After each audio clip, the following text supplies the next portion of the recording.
آج تہمینہ جانجوہ نے ایز بطور فارن سیکرٹری چارج سنبھال لیا ہے اور بڑا کنٹروورسی کریٹ ہو گئی ہے. جو سینئر ڈپلومیٹس ہیں وہ کہتے ہیں کہ یہ میرٹ کا قتل ہے اور ان کو جو ہے بہت سے سینئر لوگوں کو پیچھے کر کے ان کو آگے لایا گیا. ضیاء صاحب یہ ایک کنٹروورسی کیوں کریٹ ہوئی ہے اور آپ کس طرح دیکھتے ہیں اس کو؟ دیکھیں اصولی طور پہ تو ایک خوشی کا ہونا چاہیے تھا یہ، اور اس میں تنازع کی بات بھی نہیں ہونی چاہیے تھی کہ پاکستان میں پہلی مرتبہ کوئی خاتون جو ہیں وہ بطور فورن سیکرٹری جو ہیں وہ تعینات ہوئی ہیں. لیکن آپ دیکھیے کہ ان کی جو تعیناتی ہے وہ ایک متنازع بن گئی. اس کی بڑی وجہ یہ کہ وزیر اعظم صاحب نے یہ فیصلہ کرتے ہوئے جو چند ہمارے بہت ہی قابل تجربے کار اور سینئر افسران تھے فورن آفس کے، ان کو نظر انداز کیا ہے. اور ظاہر ہے کہ ان کے سامنے دو راستے ہیں، یا تو وہ ایک لمبی چھٹی پہ چلے جائیں اور یا دوسری صورت ان کے پاس یہ ہے کہ وہ استعفیٰ دے دیں. جو ہماری کچھ لوگوں سے بات ہوئی ہے ان کا موڈ کچھ اسی طرح کا لگ رہا ہے. اور جب ہم دیکھتے ہیں کہ میرٹ کا قتل ہوتا ہے تو پھر نیچے تک بے چینی کی لہر جاتی ہے. تہمینہ جانجوہ صاحبہ کے متعلق جو لوگ جانتے ہیں وہ یہ ہے کہ جی ملٹی لیٹرل فورمز پہ انہوں نے بہت کام کیا ہے پاکستان کے لیے، ڈپلومیٹک سروس ان کی ہے، لیکن بائی لیٹرل اتنا تجربہ نہیں رکھتی. اور ابھی تک یہ غالباً ایڈیشنل سیکرٹری کے طور پہ بھی انہوں نے فورن آفس کے اندر کام نہیں کیا تھا.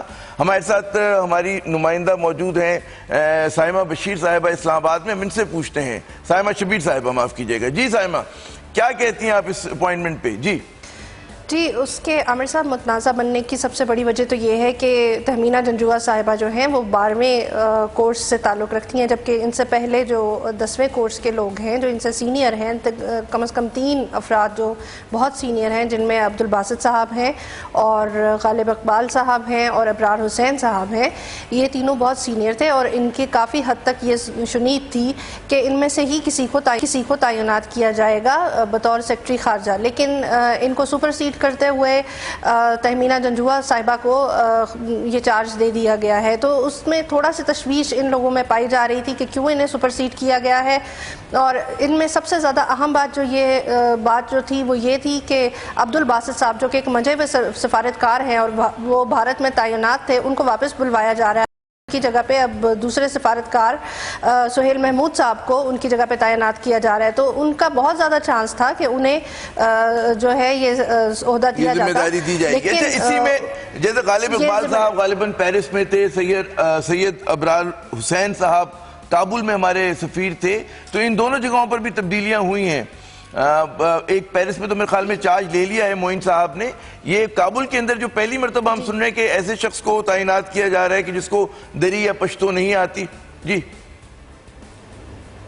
جی زاہد نصر اللہ صاحب کو یہاں پر تعینات کیا جا رہا ہے بالکل. لیکن اس سے پہلے اگر میں یہ کہوں کہ ابرار حسین صاحب کی بھی سفارتکاری سے کوئی حکومت اتنی زیادہ مطمئن نہیں تھی تو یہ بھی غلط نہیں ہوگا، کیونکہ بہت سارے حلقوں میں تشویش پائی جاتی تھی. خود افغانستان اور پاکستان کے تعلقات بھی کچھ عرصے سے سرد گرم ہو رہے ہیں اور اس میں سفارتکار جو ہیں وہ کوئی زیادہ بہتر طریقے سے پرفارم نہیں کر سکے ہیں، جس طرح کہ صادق حسین صاحب ان سے جو پہلے تھے وہ کر رہے تھے.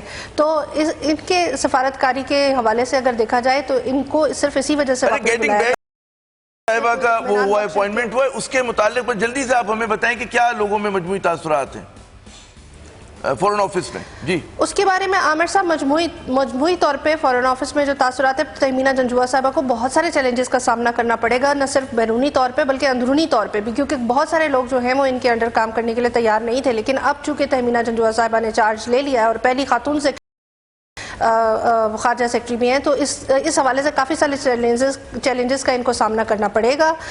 اندر بھی جو فورن آفس کے انٹیریئر مسئلے ہیں ان میں بھی، کیونکہ بہت ساری ایسی انتظامی امور کی بہت شکریہ سائمہ آپ کا ساتھ دیا. لقائی صاحب، یہ جو ہم دیکھتے ہیں کہ عبدالباسط صاحب کا نام بہت اہم نام تھا،